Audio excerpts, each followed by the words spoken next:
여러분 평안하셨습니까? 네. 지난 주에는 많이 피곤하셨죠? 예. 오늘 또 우리 이 즐거운 안식일 우리 하나님의 말씀으로 큰 은혜 받으시는 한 시간 되시기 바랍니다.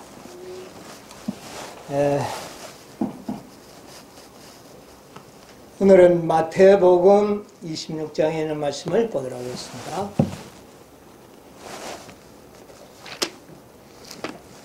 마태복음 26장 36절로부터 있는 말씀을 제가 읽겠습니다.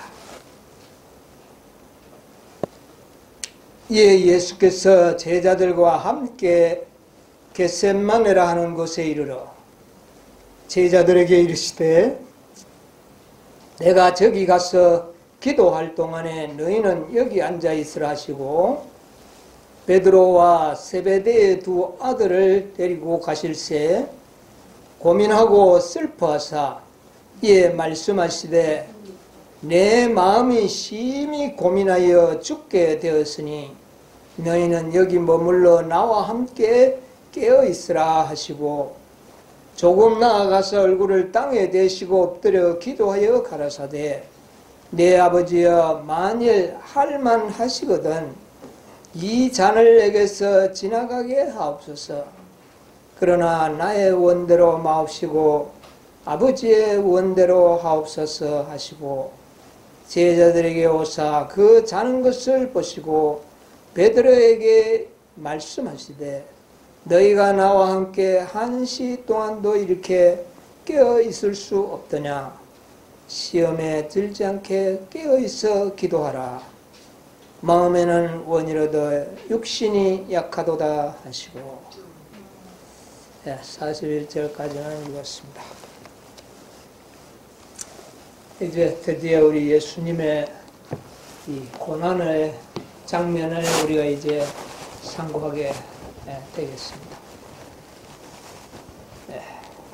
겟세마네의 마지막 만찬을 마치시고 이제 겟세마네로 갔습니다. 갔을 때 12제자와 함께 가셨는데 다른 제자는 그 산기슭 좀 떨어진 곳에 너희들은 여기 앉아서 기도하고 있으라 그렇게 하고 누구만 데리고 갑니까? 예. 베드로와 세베대의 두 아들을 데리고 가서 너희는 나와 함께 깨어 기도하라. 나와 함께 여기서 기도하라. 그렇게 해서 세 제자를 특별히 데리고 갑니다. 그러시면서 하시는 말씀이 내 마음이 심히 고민하여 어떻게 해요? 죽게 되었으니 너희는 여기 머물러 나와 함께 껴있으라. 이 세 제자를 데리고 간 것은 여기 얼핏 보니까 어떤 목적이 있어 보이지 않습니까? 내가 심히 죽게 되었으니 너희는 나와 함께 어떻게 해요? 껴서 기도해달라. 그러니까 이 세 제자에게 뭔가 예수님은 도움을 받으시려고 하는 의도가 여기에 있는 것을 보게 됩니다. 세 제자에게 이제 예수님의 마지막 이 겟세마네의 시험을 통하여 얼마나 힘이 드셨는지 내가 곧 어떻게 해요? 한 번도 예수님은 제자들에게 이런 이야기를 하신 적이 없습니다. 내가 힘든다, 어렵다, 뭐 이런 말을 한 적이 없었어요. 그런데 오늘은 제자들에게 뭐라 그럽니까? 내가 지금 고민해가지고 내가 죽게 됐다. 그러니 나를 위하여 좀 기도해달라 이 말입니다. 그래서 몇 명을 데리고 갔다고요? 3명을 데리고 왔습니다. 제 생각 같았으면 11명을 다 데리고 가서 기도해달라고 그랬으면 좋을 텐데 여기 몇 명을 데리고 갑니까? 3명을 데리고 갑니다. 여러분 이 다음 목적이 있겠죠? 왜 3명을 데리고 갔는가? 어쨌든 이 세 명을 통하여 예수님은 당신의 고난에 이 세 명의 제자들을 통하여 약간의 위로와 도움을 받으시려고 했던 것은 분명합니다. 그런데 이 세 제자가 도움이 됐습니까? 어떻게 해버렸습니까? 잠자버렸어요. 잠자버렸어요. 예수님께서는 이 세 제자가 잠잘 줄 몰랐을까요?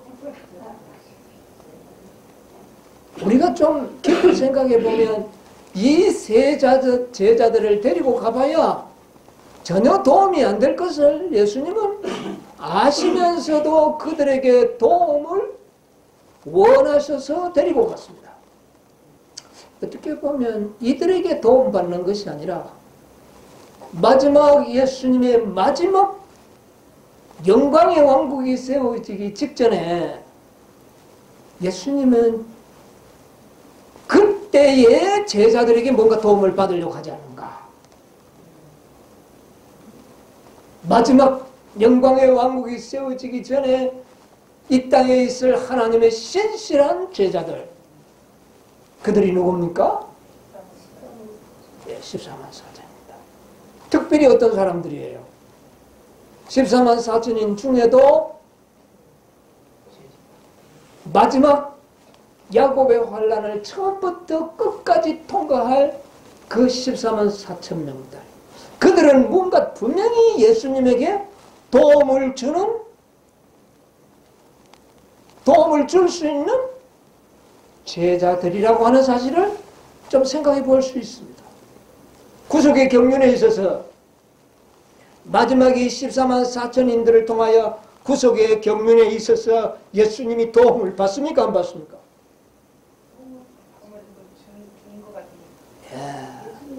완전한 구속의 경륜에 하나님의 증인으로서 이 마지막 14만 4천인들은 예수님의 구속의 경륜을 완성의 마침표를 찍을 수 있는 그런 제자들이 되어야 하는 것입니다. 그래서 이들은 깨어있고 졸지 말아야 하는 것입니다. 깨어있어 졸지 말고 나를 위하여 기도하라는 이 말은 베드로와 그들에게도 한 말이지만 그들은 이미 잠들 것을 예수님도 아셨습니다. 그러면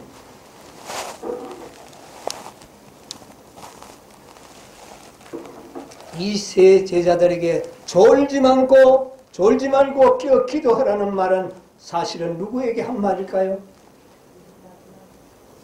마지막 때에 하나님의 정말 제자들, 그리스도의 제자들 14만 4천입니다. 이들은 뭐 하지 말아야 될까요? 졸지 않고 깨어 있어야 하는 겁니다. 분명히 이들에게 예수님께서는 구속의 경륜을 이루는 일에 있어서 이 14만 4천들은 분명히 예수님께 뭐를 줄 수 있는 도움을 줘야 하는 백성으로 선택을 받은 사람들이다 하는 것을 여러분 이해해야 합니다. 그래서 예수님이 당하는 그 지금 이 고통과 시련은요, 앞으로 14만 4천인들이 당할 시련들을 또 예상하는 것입니다. 예. 그러기 위해서 이들은 뭐 하지 않고 졸지 않고 깨어있어요. 만약에 베드로와 요한과 야고보가 이때 졸지 않고 예수님과 함께 깨어서 기도했다면 그들은 예수님을 버리고 도망가는 일은 없었다고 기록하고 있습니다. 그러면 우리도 뭐 하지 않으면 졸지 않고 깨어 기도하는 백성이 된다면 우리가 예수님을 버리고 도망가는 일은 없을 것이라고 하는 약속의 말씀이기도 하는 것입니다. 놀라운 이야기죠? 예. 이 14만 4천인들은 깨어 있어야 합니다. 깨어 있어야 합니다. 예. 깨어 있지 않으면 도망할 수밖에 없어요. 베드로가 아무리 강력하게 결심을 하고 또 결심을 해도 잠잤기 때문에 그는 누구를 버릴 수밖에 없었어요? 예수님을 버려. 바로 1시간 전에 그는 다 버릴지라도 나는 버리지 않겠다고 그렇게 결심을 했지만 버렸어요. 왜요? 쫄았기 때문에. 여러분, 오늘날 이 마지막 교회, 라오디게아 교회의 가장 심각한 상태는 어떤 상태입니까? 졸고 있는 상태로 나타나고 있습니다. 졸지 않도록 하기 위하여 2번의 기별의 예언이 주어져 있는 겁니다. 이 두 천사의 기별을 우리가 제대로 연구한다면 졸지 않고 어떻게 해요? 깨어 있을 수가 있는 것입니다. 10처녀의 비유 가운데 미련한 처녀가 뭐 하지 않았다면? 졸지 않았더라면 그와 같은 일은 그들에게 없었을 것이라고 하는 것을 보게 됩니다. 그런데 여러분 중요한 것은 이겁니다. 예수님의 생애 가운데 2번의 큰 시험을 받았습니다. 2번의 큰 시험. 첫 번째 시험은 언제입니까?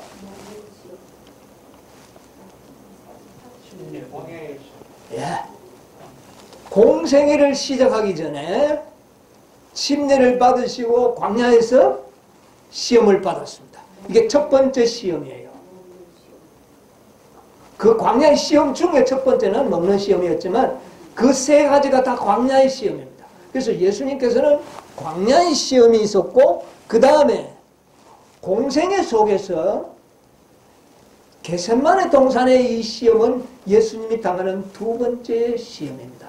그래서 예수님은 광야의 시험과 그 다음에요 겟세마네 시험을 통과해야만 했습니다.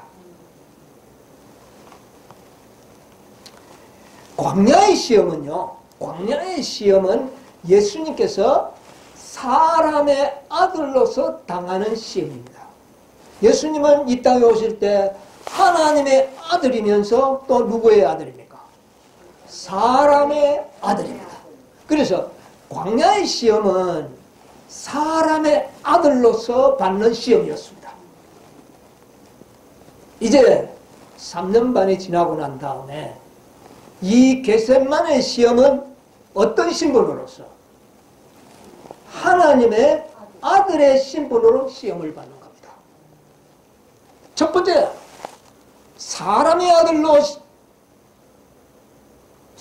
아들로 시험을 통과해야지만 그 다음에 하나님의 아들로서의 시험을 받을 자격도 있고 사람의 아들로서의 시험에 실패한다면 이 2번째 시험은 아무 의미가 없는 것입니다.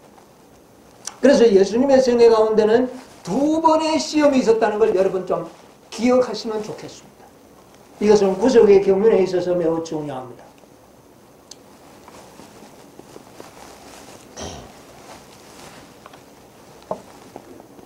오늘은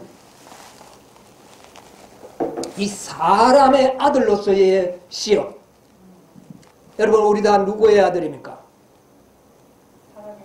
우리야 오리지널 사람의 딸들이죠. 그러나 예수님은 성령으로 이 땅에 태어나심으로 마리아의 몸에서 태어나심으로 누구의 아들이 됐습니까? 사람의 아들이 됐습니다. 우리는 예수 그리스도를 믿음으로 누구의 아들이 또 됩니까? 하나님의 아들이 됩니다. 그러므로 우리는 또 사람의 아들로서의 시험도 받아야 되지만 우리도 무슨 시험을 받아야 될까요? 하나님의 아들로서의 시험도 받게 된다는 겁니다. 이 시험을 예수님께서 먼저 받으셨다는 말입니다. 교회 증언 8권 100페이지 가운데 보면 이런 말씀이 있어요. 겟세마네 동산에서 겪은 제자들의 경험에는 오늘날 주님의 백성들을 위한 교훈이 있다. 여러분, 겟세마네의 이 시험은 그때의 제자들에게도 중요한 경험이었지만 오늘날 마지막 시대를 살아가는 우리들에게도 매우 중요한 교훈이 있다. 여러분 이 문제를 잘 생각해요. 그런데 예수님께서는 베드로와 야고보와 요한만을 데리고 기도하려 겟세마네 동산으로 가셨다. 그분께서 그들에게 말씀하셨다. 내 마음이 심히 고민하여 죽게 되었으니 너희는 여기 머물러 깨어있으라 하시고. 자, 누구만을 데리고 가는 걸 이야기하고 있습니까? 베드로, 요한, 야고보. 왜 세 제자만 데려가는가? 이것은 우리들에게 교훈이 있다고 말입니다. 아까 제가 이 말씀드렸죠? 예, 분명히 교훈이 있습니다. 그런데 예수님이 이 세 제자들의 상징은 마지막 하나님의 백성들을 상징한다는 것이죠. 백성들을 상징하는데 이 마지막 백성들은 예수님처럼 마음이 심히 고민하여 죽게 될 경험이 하게 될 것이라는 것을 이야기하고 있어요. 여러분 우리가 그런 경험을 하게 될 것입니까? 이 경험에서 승리하기 위해서는 졸지 말아야 되는 것입니다. 놀라운 교훈을 우리에게 주고 있습니다. 자, 예수님은 사람의 아들로서 광야에서 시험을 받았습니다. 예수님이 우리 인간의 구속주가 되시기 위해서는 먼저 사람의 아들로서의 자격이 있어야 됩니다. 여러분, 왜 예수님이 사람의 아들이 되어야 되는지 아십니까? 이 이유를 알아야 돼요. 왜 예수님은 사람의 아들이 되어야 될까요? 예, 모본도 돼야 됩니다. 물론 모본도 돼야 돼요. 그러나 모본이 되기 이전에 또 하나의 놀라운 일이 구속의 경륜 가운데 있습니다. 이것을 우리가 깨달아야 됩니다.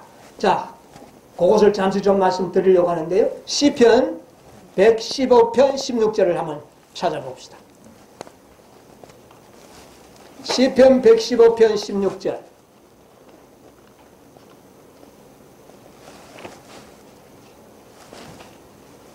16절.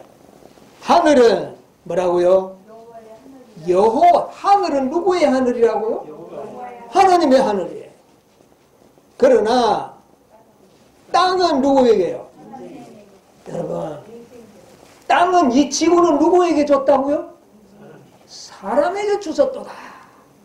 여러분 이 말이 무슨 의미인지 아십니까? 여러분 이 지구는 누구에게 줬다고요? 사람에게 줬어요. 그런데 이 지구를 지금 누가 통치하고 있습니까?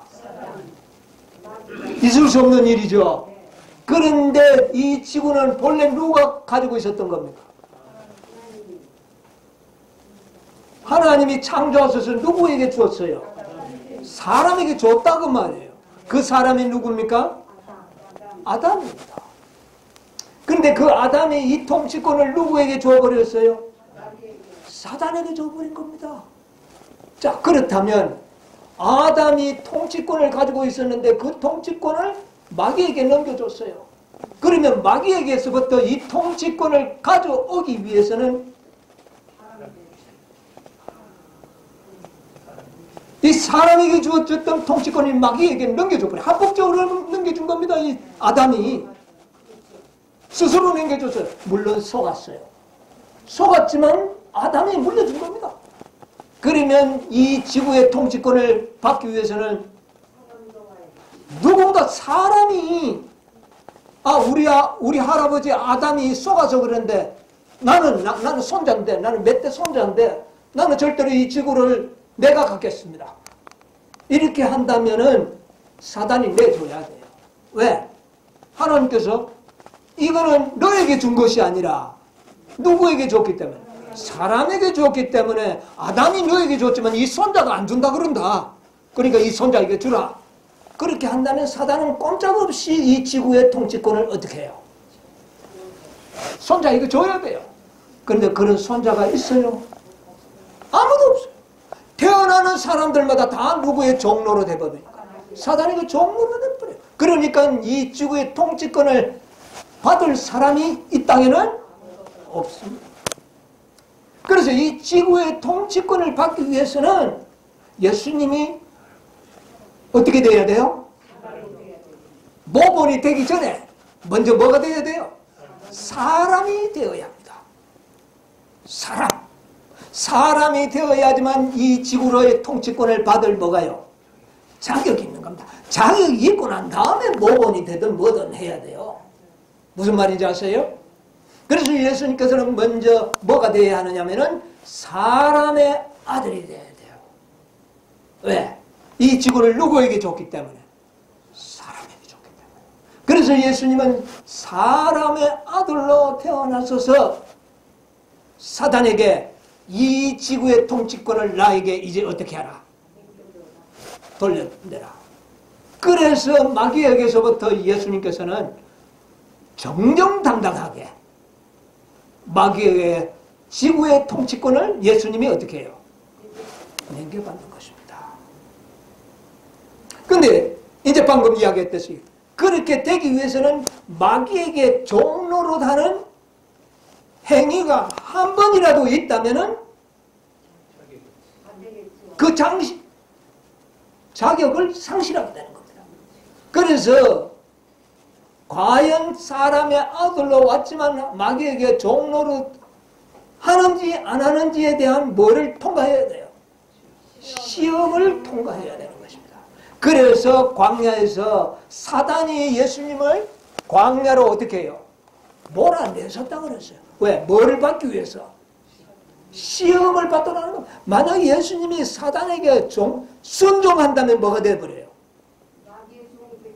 마귀의 종이 되는 거예요. 로마서 6장 17절입니까? 누구든지 순종하는 자의 뭐가 된다? 종이 된다. 만약 예수님이 죄가 되고 안 되고 문제가 아니에요.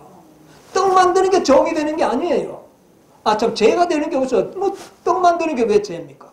그러나 누구의 말을 순종하기 때문에.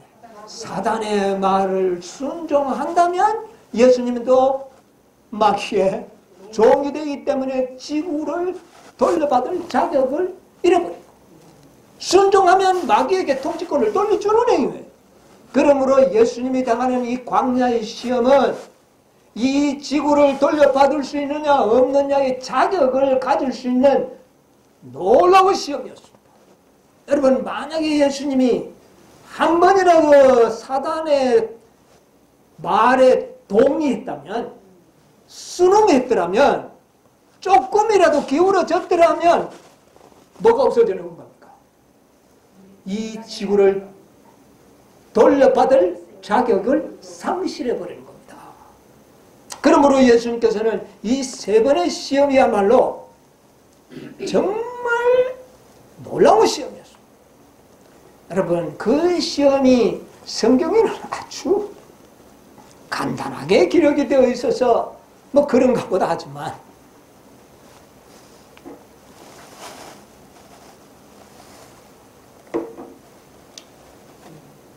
만약에 그 시험이 힘들지 않았더라면 예수님께서 그 마귀를 쫓아보내고 난 다음에 어떻게 됐다고 그랬어요?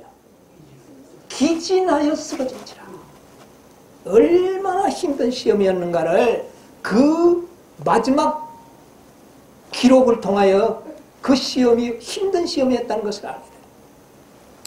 자, 이 구속의 경륜을 알아야 돼요, 우리가. 그냥 뭐 예수님이 우리를 구원하기 위해 인간으로 오셨다 이렇게 아는 것은 너무 수박할 겁니다.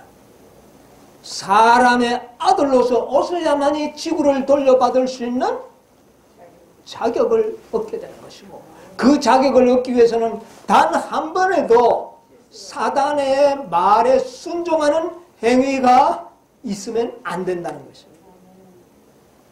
여러분, 마태복음 4장 8절 9절을 보세요. 사단이 통치권을 가졌는가 못 가졌는가.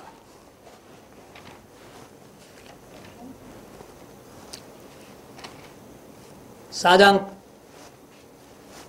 8절에 보면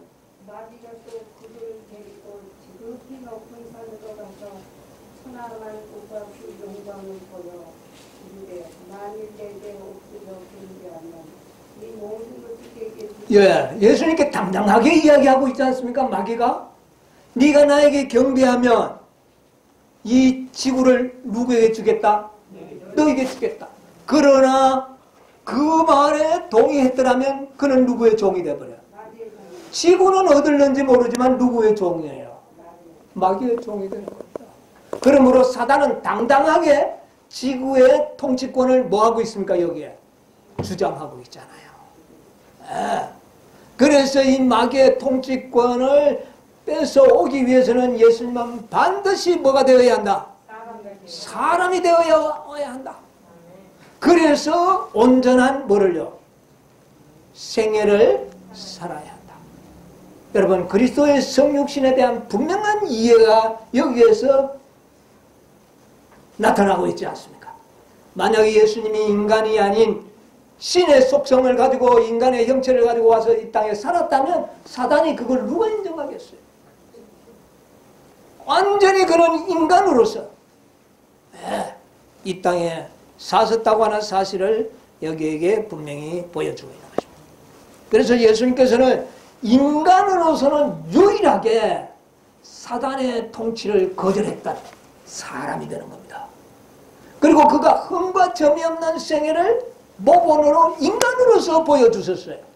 여러분, 시대의 소망 672페이지의 말씀이 어떤 결과에서 얻은 것인지 아십니까? 이 사단의 이 무서운 혹독한 시련을 승리하고 얻은 품성입니다. 그렇기 때문에 이 품성은 우리에게 선물로 주실 수가 있다는 것입니다. 신의 자격으로 주는 게 아니에요. 사람으로서 그 품성을 개발하셔서 우리에게 뭐로 주는 것입니까? 선물로 주는 것입니다. 예수님의 생애야말로 우리에게 놀라운 구속의 경륜의 그 모본을 우리에게 보여준 거예요. 네. 그래서 이 광야의 시험은 매우 중요하다는 것을 우리가 기억을 해야 합니다. 교정은 8권 아까 읽었던 페이지 조금 더 보면요, 이 말씀들을 주의 깊이 읽으라. 오늘날 많은 사람들은 제자들처럼 졸고 있다. 누구처럼요? 그러나 제자들은 졸아도 괜찮았어요. 다음에 뭐가 있었습니까? 깨어서 이름들을 받을 수가 있었습니다. 그러나 우리는요, 앞으로 졸면 안 됩니다. 우리는 베드로, 요한, 야고보를 졸아서 실패한 것을 역으로 우리에게 교훈을 준 겁니다. 너희들은 뭐 하면 안 된다는 겁니까? 너희들은 졸면 안 된다는 것을 그들의 경험을 통하여 우리에게 보여. 그들은 졸 결과로 인하여 예수님을 어떻게 했어요? 버리지 않았습니까? 만약 우리가 앞으로 환난을 통할 때 우리가 버린다면 그거야말로 무엇이 되겠습니까? 그러나 그들이 졸았던 이유가 원인이 어디에 있었다고요? 실패했던 원인이 어디 있었다고요? 졸았기 때문에 그랬다. 그러므로 우리는 졸지 말아야 되는 것이에요. 예, 이것은 우리에게 매우 중요한 겁니다. 이 마지막 날에 특별히 관련이 있고 하나님의 백성들을 위협하는 위험들을 지적해주는 이 부분의 말씀을 우리는 읽고 연구해야 한다. 여러분, 이것을 깊이 연구해야 된다고 분명히 선지자가 이야기하고 있어요. 여러분, 이거 쉽게 간과하지 않게 되기를 바랍니다. 우리 지난번 집회 때부터 이번 집회 모두가 이 말씀과 관련이 있어요, 없어요? 관련이 있습니다. 베드로, 요한, 야고보를 세 제자를 특별히 데리고 간 것은 목적이 있었고 이 문제에 대해서 깊이 연구하라는 겁니다. 여러분, 우리가 연구를 해야 됩니다. 사람의 아들로서 시험을 받으신 예수님, 이것은 우리의 모본일까요, 아닐까요? 모본입니다. 예수님이 어떤 시험을 받았다고요? 아까 우리 집사님 이야기했죠. 첫 번째 시험이 뭡니까? 먹는 시험이었어요. 여러분, 인간의 아들들로서는 모두가 먹는 문제의 시험을 받게 될 것을 예수님이 우리에게 보여주신 겁니다.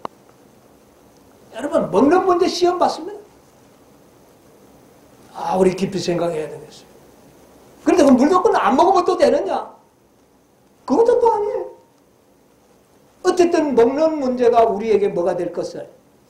시험이 될 것을 분명히 우리에게 말하고 있어요.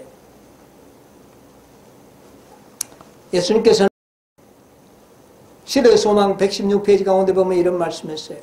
그리스도께서는 세상에 심히 무거운 죄짐을 지시고 식욕과 세상에 대한 사랑과 참남으로 인도하는 과시하는 사랑에 대한 시험에 대항하셨다. 여러분, 광야에서 예수님이 받으신 세 가지의 시험은 뭐냐면은, 첫째는 식욕.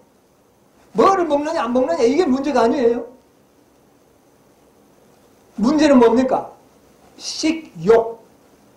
식욕이 뭡니까? 먹는 걸 탐하는 것. 탐하는 겁니다. 탐하는 것은 몇째 계명입니까? 몇째 계명이에요? 10째 계명. 여러분, 뭐 먹어서 죄 짓는 게 아니라 식욕 10째 계명을 보는, 식욕을 이기지 못하여 우리가 부절제한다면 몇째 계명을 범하는 겁니까? 여러분, 이거 분명히 기억하셔야 됩니다. 뭐 보면 안 된다. 자꾸 요거만 생각하면 뭐 먹어도 괜찮아요. 근데 문제는 뭐냐? 식욕입니다. 식욕. 경우에 따라 먹을 수도 있고, 경우에 따라서는 이건 먹을 수 있는 것도 안 먹어야 될 때가 있고. 그러나 문제는 그것을 결정하는 것은 뭡니까? 나의 뭡니까?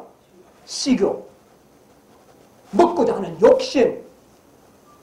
예수는 바로 이 식욕의 시험을 받은 것이지, 돌이 떡이 되게 하여서 먹는 게 죄입니까? 아니죠. 식욕의 시험을 받은 겁니다. 왜 식욕의 시험을 받느냐? 지금은 예수님께서는 아무리 배가 고프고 먹고 싶지만 어떻게 해요? 사단의 말을 듣고 그 식욕을 만족시킨다면 이것은 구속의 경륜을 뭐 하는 겁니까? 실패하게 하는 것입니다. 그래서 구속의 경륜을 실패하도록 하기 위하여 사단은 예수님의 그 굶주림의 식욕을 이용하셨다는 겁니다. 뭐 고기를 먹고 자극성이 너무 먹고 이거 먹는 게 문제가 아니에요. 떡 먹는 것은 정당한 겁니다. 그러나 그때는 아무리 배가 고파도 사단의 말을 듣고 떡을 만들어 먹어서는 안 된다는 겁니다. 떡 먹는 것은 문제가 아니에요. 그런데 왜 먹고 싶었을까요? 배가 고파니까. 여러분, 아무리 우리가, 예수님은 타락한 식욕이 없었습니다. 오늘 타락한 식욕이 없었는데 우리는 뭐를 가지고 있어요? 타락한 식욕이 있어요, 우리는. 그러니까 예수님은 굉장히 유리하다. 우리가 이렇게 생각할 수 있어요. 그런데 자세히 한번 생각해 보세요. 아무리 식욕이 강렬하다 할지라도 40일 동안 굶었던 그 먹고 싶음과 비교가 되겠느냐 그 말이에요. 그래요, 안 그래요? 40일 동안 굶고 난 다음 그 음식을 먹고 싶은 그 정상적인 욕구, 이 욕구와 오늘날 우리가 배도 고프지도 않지만 먹고 싶은 욕구가 있는데 그것도 강렬하죠. 그러나 40일 굶은 그 식욕과 견주어 본다면 어떨까요? 여러분, 이것은 굶주림보다는 이거는 아니라는 겁니다. 그러므로 예수님은 최고의 식욕과 싸워서 어떻게 한 겁니까? 이기셨다는 거죠.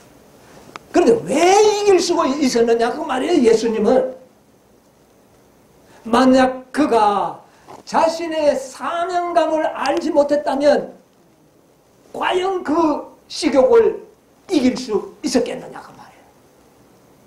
여러분, 예수님은 침례 받으시고 난 다음에 자기에게 하나님께서 주어진 사명이 무엇임을 분명히 깨달았기 때문에 그럴 수 있어요. 내가 배고픈데 떡 만들어 먹는 게 죄냐? 떡만 먹을 수 있어요. 그게 뭔 죄입니까? 그러나 구속의 경륜을 이루는 일에 있어서 사단의 말에 주어도 동조하거나 순종하는 일이 있어서는 안 된다고 하는 그 확실한 경륜이 있었기 때문에 그것을 거절해야 했다. 여러분, 오늘날 우리가 마지막 이 식욕이나 모든 이 시험을 이길 수 있는 것은 우리의 사명감에 투철하지 아니하면 어느 순간에 가서 이게 뭐 문제 될 게 있나? 이게 뭐 죄냐? 여러분 고기 먹는다고 죄입니까? 고기 먹는 거 죄 아닙니다. 절대로 죄가 아니에요. 만약 고기 먹는 자체가 죄라면 하나님께서 노아 홍수 이후에 왜 고기 먹으라고 그때는 죄인데 이때는 죄가 아니고 그런 죄는 없어요. 죄는 처음부터 끝까지 죄예요. 무슨 말인지 아십니까? 하나님께서는 죄라고 하는 것은 죄는 언제나 죄입니다. 언제나 죄예요. 하나님께서는 상황에 따라서 먹게도 하시고 안 먹게도 하셨어요. 그러니까 먹는 문제가 아니었다는 이야기예요. 고기가 문제가 아니고 아까 방금 이야기했듯이 하나님의 말씀을 불신하고 순종하지 않는 그게 죄지 그게 아니라는 겁니다.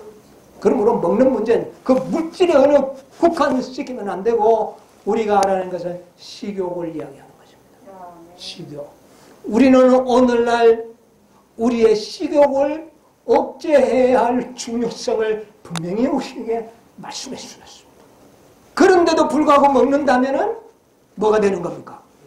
죄가 되는데 그것은 고기 때문에 죄가 아니라 자기 식욕을 억제하지 못한 열죄 계명을 범하는 죄가 되는 것입니다. 분명히 거기에 우리가 의미를 잘 알아야 되는 거예요. 그래서 이것은 우리가 반드시 경험해야 할 그래서 이 시험에 의하여 아담 하와가 정복되었고 오늘날 모든 인간들이 다 정복되어 있습니다. 식욕, 그 다음에 하나님의 세상에 대한 사랑, 예수님에게 천하 만민의 만국의 뭐를 다 보여줬어. 영광을 보여주고 나에게 뭐만 하면 한 번만 경배하면 이것을 다 너에게 주리라. 네. 그런데 예수님은 그걸 어떻게 했어요? 단호하게 거절했어요. 뭐 우리가 세상에 다니엘도 뭐 총리 대신했고 누구도 뭐 했고 누구도 뭐 했는데 요셉도 총리 됐는데 내가 뭐 좀 하면 안 되나? 여러분 이렇게 될 수가 있는 겁니다. 그 자체가 죄가 아니에요. 그러나 지금 오늘날 우리의 사명은 뭡니까? 우리는 정말 이 세상을 초계와 같이 버리고 오직 하나님의 영광만을 위하여 살아가는 사명을 부여받은 사람들. 그러므로 우리는 조금이라도 타협하면서 세상의 명예를 추구하거나 부를 추구하거나 어떤 쾌락을 추구한다면 이것은 구속의 경륜에 있어서 탈락이 되는 거예요. 자, 그 다음에 또 예수님에 대한 참남댐 성경 꼭대기에 올라가서 어떻게 하라? 뛰어내리라. 그러면 천사가 너의 발을 부딪히지 않게 해주리라. 그러니까 예수님께서는 하나님을 뭐 하지 말라. 기록되었을 때 기록되었을 때. 여러분 이 두 번째 이 시험은요 예수님에게 아주 묘한 거였습니다. 성경제를 이용을 했습니다. 여러분 오늘날 오류에 빠지는 일 조심해야 됩니다. 오류자들이 뭐를 이용합니까? 성경을 이용합니다. 네. 그러나 그 앞뒤 문맥을 잘 읽어보면 진실이 나옵니다. 그런데 사람들이 미혹당하는 것은 과신하기 때문에 자기 믿음을 과신합니다. 어떤 점에서는요 하나님 진리가 아닌 오류 집회에 참여하는 것도 뭐 한번 가보는 문제될 게 없어요. 그러나 그 경우에는 하나님을 뭐 하는 것이 됩니까? 시험하는 것이 돼요. 하나님을 시험하는 것이. 자기를 믿고 하나님의 말씀을 보시는. 여러분 우리가 진리가 여러분 이거 잘 좋습니다. 우리가 진리를 찾기 위해서 어디 가볼 수는 있습니다. 왜? 지금 내가 있는 교회가 분명히 아닌데 이거는 아닌데 생각해서 찾기 위해서는 갈 수 있어요. 그때는 하나님이 보호하십니다. 그러나 까닭도 없이 뭐 어떤 거 싶어서 한번 가보고 그리고 나는 다 아니까 가도 괜찮을 거다. 목적 없이 그렇게 가는 자들에게는 누구를 시험하는 것이다? 하나님을 시험하는 것이다. 그런데 예수님은 그 일에 어떻게 했어요? 뛰어내릴 수 있어요. 그럼 천사가 보호해 줄 거 아닙니까? 내가 바로 하나님의 아들이다. 이렇게 증거를 보일 수도 있습니다. 그러나 그렇게 하는 순간 이미 사단이 뭐가 돼요? 종이라. 그럼 우리는 하나님의 말씀에서 벗어나면은 죄의 종이 되어버려요. 간다고 다 죄가 아니에요. 어떤 목적으로 가느냐. 그래서 정말 위험해서 떨어질 때는 그는 보호해 주죠. 그러나 일부러 떨어진다면 어떻게 될까요? 그건 아니라는 것이죠. 오늘날 우리가 이런 일이 얼마나 많이 있는지 몰라요. 얼마나 많이. 그래서 이 예수님의 이 세 가지는, 세 가지의 이 시험은 오늘날 우리들에게 매우 중요한 것입니다. 그래서 이 광야의 세 가지 시험은 예수님께서 사람의 아들로서 반드시 이겨야 할 시험들이었습니다. 이것은 오늘날 우리도 반드시 이 시험을 어떻게 해요? 이겨야 됩니다. 네, 반드시 우리가 이 시험을 이겨야 됩니다.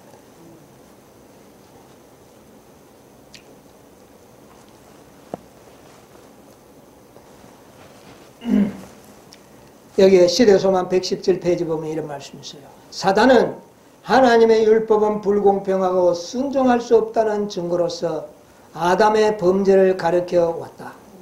그리스도께서는 우리와 같은 인성으로 아담의 실패를 만회하실 것이었다.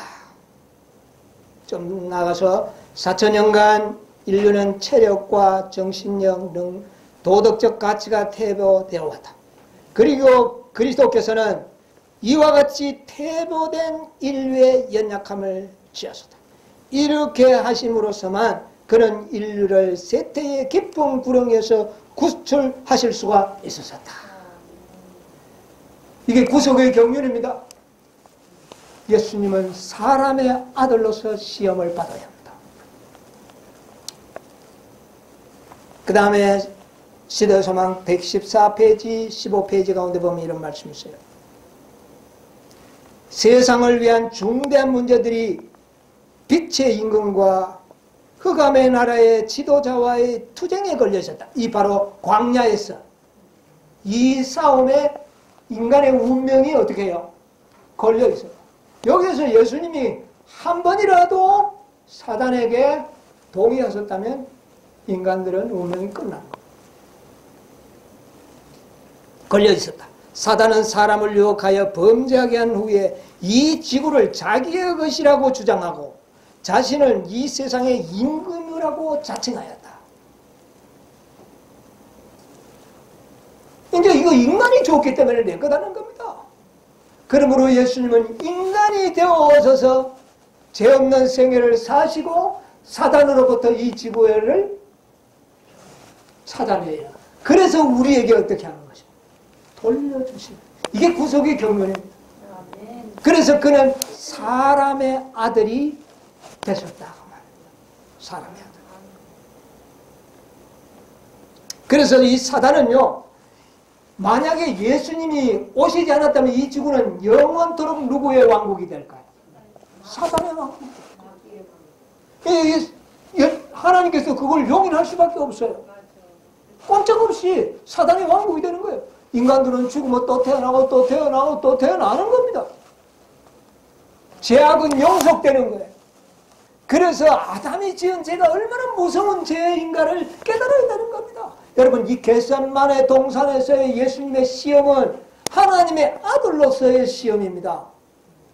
그 하나님의 아들로서의 시험은 먹는 게 문제가 아니었고 성경 꼭대기에 뛰어내리는 문제가 아니었고 이 세상의 부귀영화가 아니었어요. 무슨 시험이었는지 아십니까?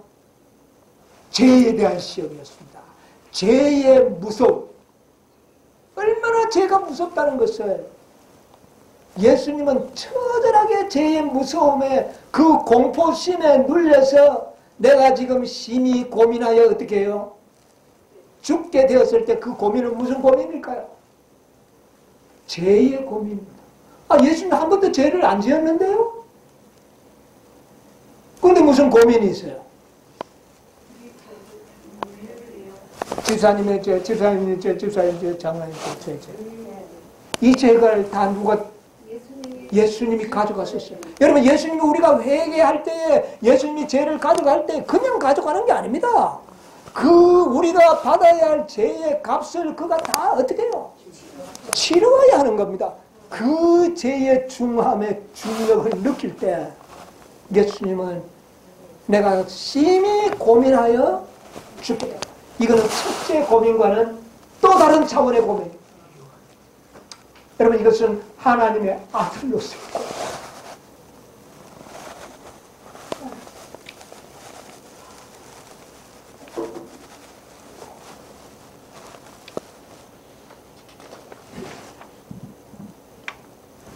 그래서 예수님께서는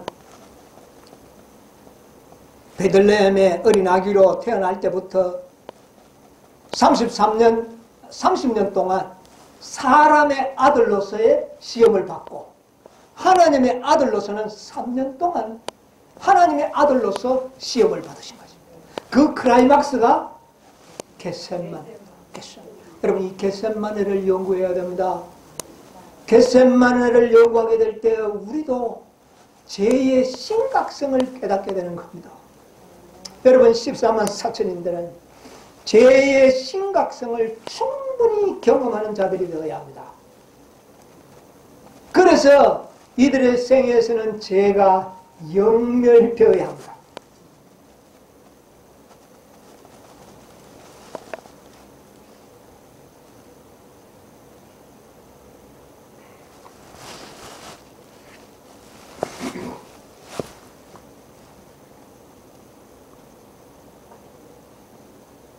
연애신에 보면 이런 구속의 경륜들을 우리에게 설명해 주는 많은 말씀들이 있습니다. 여러분, 이 구속의 경륜을 연구해야지만 우리가 정말 그 베드로와 요한 야고보가 얼마나 안 자려고 노력했을까요? 예수님께 와서 너희들이 자느냐? 그 예수님의 이마에 피가 배어나와서 머리카락이 이렇게 엉클어진 그 모습을 보고도 또 어떻게 했습니까? 또 잤습니다. 그 졸음이 얼마나 깊었으면 그렇게 되었겠습니까? 그런데 우리는 그런 졸음이 우리에게도 있을까요? 없을까요? 있는데 우리는 어떻게 해야 될까요? 우리는 깨어 있어야 돼요. 그것을 깨어 있기 위해서는 누구처럼요? 예수님과 같은 구속의 경륜에 대한 확실한 이해와 깨달음이 있어야 돼요. 예수님은 좋을 수가 있었나요? 결코 좋을 수가 없었어요. 구속의 경륜을 알지 못하고 믿음만 가지고 자신감만 있던 베드로는 어땠어요? 쿨쿨쿨쿨 잤어요. 그게 자기 마음대로 되는 겁니까? 안 되는 겁니다. 우리가 참 베드로처럼 될까 두렵습니다. 여러분, 우리가 베드로와 같이 되지 않도록 기도하시기 바랍니다. 네, 기도해야 합니다. 사단은 자기가 정복하지 못하면 정복당할 것을 알았다. 이 투쟁의 결과는 너무나 중대해서 그와 동맹한 천사들에게 위임할 수가 없었다. 그가 직접 싸움을 싸워야 했다. 모든 베드로의 세력들이 하나님의 아들을 대항하여 집결하였다. 그리스도는 모든 지옥의 무기의 표적이 됐었다. 예수님은 모든 죄악의 세력들의 집결을 해서 총공격을 하는 그 가운데 표적이 된다. 여러분, 예수님도 표적이 됐지만 누구도 한번 표적이 될까요? 여러분 14만 4천님도 표적이 될 때가 옵니다. 표적이 될 때가 옵니다. 왜? 이 14만 4천님만 이겨도 사단은 또 어떻게 해요? 기회가 주어지기 때문에. 그러면 우리의 사명감이 얼마나 중요합니까? 뭐 들어가면 들어가고 구원만 받으면 되지만 하는 이런 생각으로는 졸지 않을래야 졸지 않을 수 없습니다. 그러므로 우리는 구속의 경륜에 대하여 우리의 사명감에 대하여 철두철미한 깨달음과 이해가 우리에게 필요한 거예요.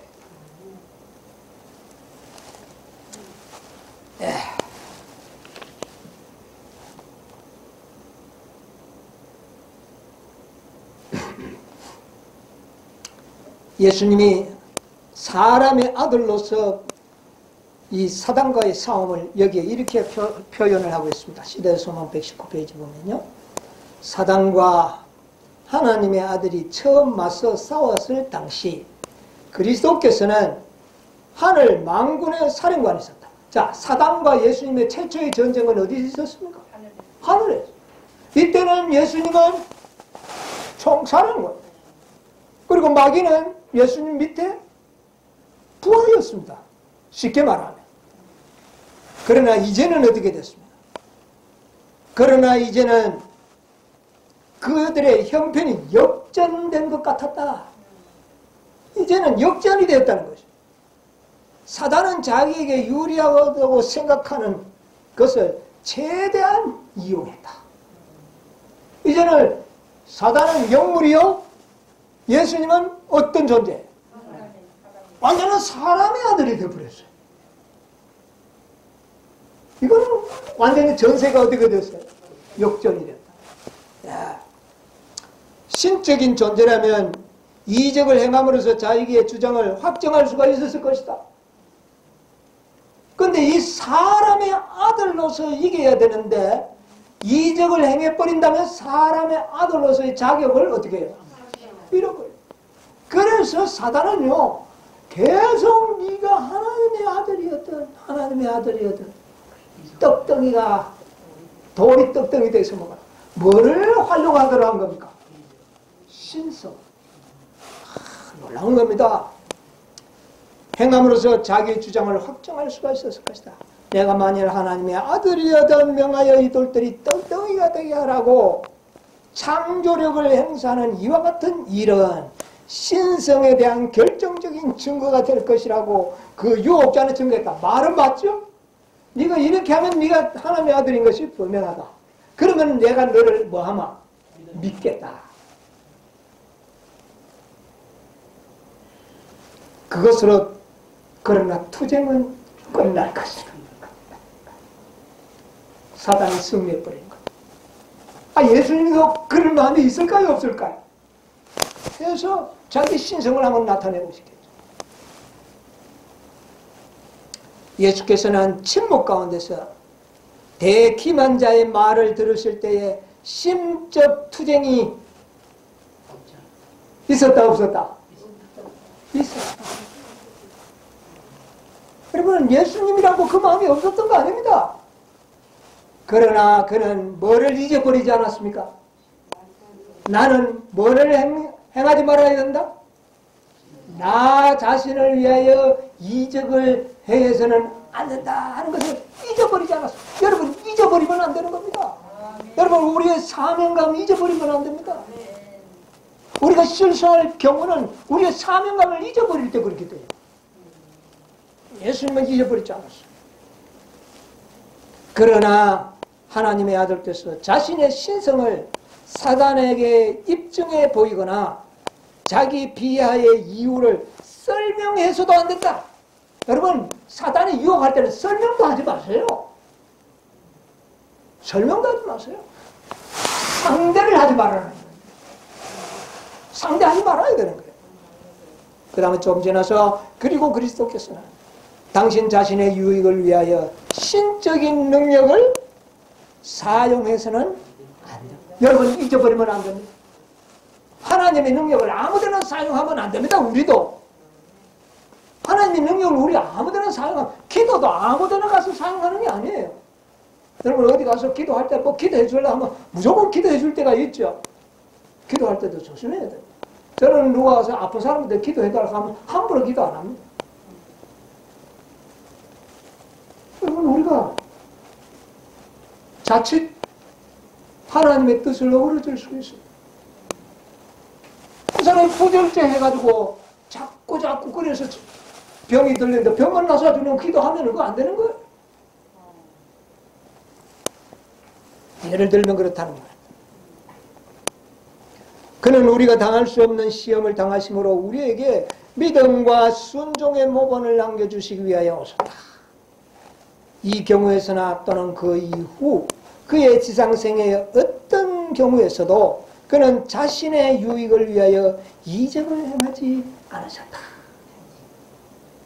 여러분, 우리도 우리가 마치 이적을 행할 수 있다 하더라도 함부로 이적을 행해서도 안 된다는 겁니다.